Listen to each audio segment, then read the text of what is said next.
You need to become a better listener. Stop focusing so much on what you're saying, okay? Focus what the other person is saying, because you are going to pick up on key details about somebody, which point two will then reveal a lot about their desires and motivations. And when you know someone's desires and motivations, you can then appeal to those motivations and use it to get what you want. Because number three, people are self-interested. Fundamentally, we are self-interested. For example, I've said this in various videos, but when you go into a job interview, you should never be like, what can you offer me? I mean, you can focus on it a little at the end, but really the entire interview is, what can I provide to you? What can I provide to the company? The more you do this with various people, you collect data from various people, find that a lot of desires and motivations, they cross over. If you look at Maslow's hierarchy of needs, you need to figure out what that person's needs is. We go through seasons in life where people are primarily focusing on one thing. Is it love?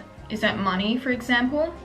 Appeal to that. People are more likely to do something for you when you do something for them. However, I just want to add, this is not always the case, because some people are just genuinely very selfish, and they'll try to like get whatever they can from others without feeling any obligation to give it back to you, or any remorse for having taken that time or resources away from you. So this is where psychology comes into play again. You really need to be able to critically analyze people and get a quick snapshot of them and what they're like in order to make the decision, are you going to even help them? If you want something from someone, never ask for something big to begin with, especially if they've not given you something previously. You need to start off small. Even if it's asking for a little small favor, people are more likely to do things for you if you've already established that rapport and they already trust you, because subconsciously, if we've helped you, we think, okay, let's help them again. We've already done something for them. And people are more likely to feel guilty about saying no the next time. Another key factor that I mention in pretty much every single video, this is what I think makes someone actually the best at understanding humans. It is when someone knows themselves and they know why they do every single action. And I think that's also what makes a really good psychologist. Because even though, you know, we're all individuals, we behave slightly differently. Most humans have the same underlying driving factors for their behaviors. So the better you are at being able to understand yourself, the better you will be at reading others. I think if there's any takeaway from this video, it's this. When you want something and you're trying to persuade someone, you should never ever be forceful or feel like people have no options, because actually, when you remind people that they have free will and you say something like, oh, but you are free to choose. You remind people they have free will, they're more likely to actually side with you then and give you what you want. Always be able to back up your points with social proof.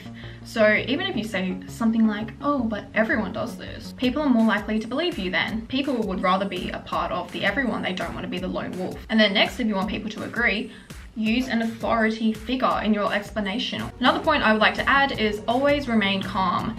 Never ever lose your position. So the moment someone loses their cool, they show they have no options left, and we are more likely to not side with them then, or not give them what they want. Never ever give in too easily, and this can really be applied to everything: work, dating, everything in life. No one likes a desperate person.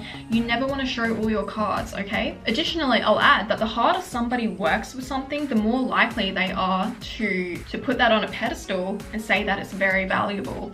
And that is called cognitive dissonance theory. So ladies, especially in dating, you don't want to be available at all times of the day. You don't want to give this man your all immediately, because you need to make him work for it so he actually values you. Body language, so important. Right now, fix your posture.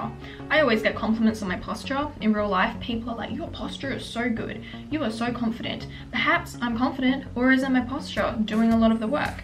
Either way, fix your posture. You can be doing everything right, but then being slouched over like this, and people are going to perceive you as unconfident. I remember there's a beautiful girl I know, and I introduced her to a lot of my other friends, and after, one of my friends actually said to me, she's so pretty, but why is she like this?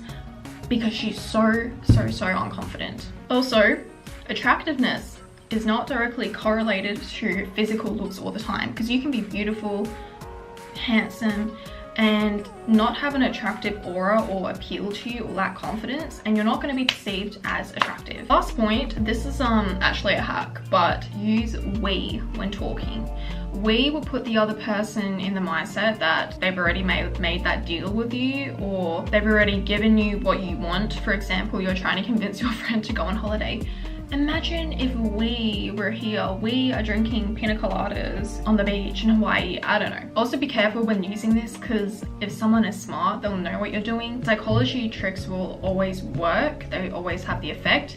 It really just comes down to, number one, how well is that person able to identify the trick?